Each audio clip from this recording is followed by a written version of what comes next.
my holiday is January, basically. And I think a lot of YouTubers and folks take January off just because December has such good ad revenue, right? Like 3 to 4 times, say January. Everyone throws all their effort into December, and then January they fuck off and sit in a room, and that's what I intend to do. But like, what happened, unfortunately, is I got some really good videos coming out, but one of them, for example, we did a sushi restaurant, really good sushi restaurant. They let us go in and film, and you know, it's always in Japan. There's so much permission to go into these places. So the video's all wrapped. We wrapped it like a week or 2 ago, but they're not.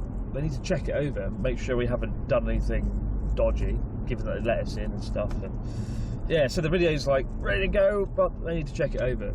And I've got that with like at least 2 videos that I can just release now, but I need their approval. And that is the only downside about working with Japanese companies and going into these places. But we had the same with everything I've ever done, you know, whether it's a documentary with Ken Watanabe or going into certain buildings, whatever. Like, you know, in Japan they want to check over it, and that sucks.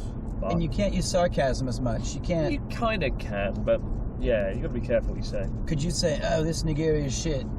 No. Or no, if you let me do a video in your restaurant, you're like, please mate, can you make the food? Can you just not be like too rude or anything? I'm like, yeah. Well, you know, I was sarcastic. I said something like, "Oh, I don't want to eat sushi ever again after today. I'm so stuffed," or something.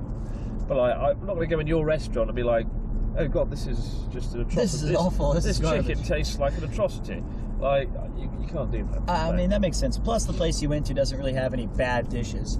No. Yeah, it's not like you're going to have something. But there are some sushi that are kind of experimental out there. Just got these videos on hold that's really annoying because I'd like to get them up. And I had every hope to get them out in December, but they'll be coming out in January now, where the ad revenue is basically nothing. But that's fine. Yeah, at the end of the day, as long as the videos come out and people are happy and entertained, that's kind of cool. Well, perhaps you're doing one of those cool things, though, when everyone else is taking a break in January. Yeah, actually, releasing videos. January could be a really busy month for videos, actually. So it should be a nice start to the year. And we filmed something that is not yet done, but we finished filming it ages ago. That's currently in editing.